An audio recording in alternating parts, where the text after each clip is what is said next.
Hi, this is Sandra Henry Stocker, author of the Unix as a Second Language blog on Network World. In this Linux tip, we take a look at the groupdel command, the command used to remove a user group on Linux. So first, we'll take a look at an entry from the etc group file. So there's a group called tex. If I want to remove that, I would use sudo because it takes root authority groupdel tex. And if I look at the group again, you can see it's gone. If I want to see the primary group for any particular user, I can use a command like this, and it would be this entry here with the same username that shows the primary group for that user, even though that user is also in the wheel group.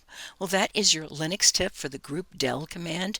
If you have questions or would like to suggest a topic, please add a comment below. And don't forget to subscribe to the Info World channel on YouTube. If you like this video, please hit the like and share buttons. For more Linux tips, be sure to follow us on Facebook, YouTube, and networkworld.com.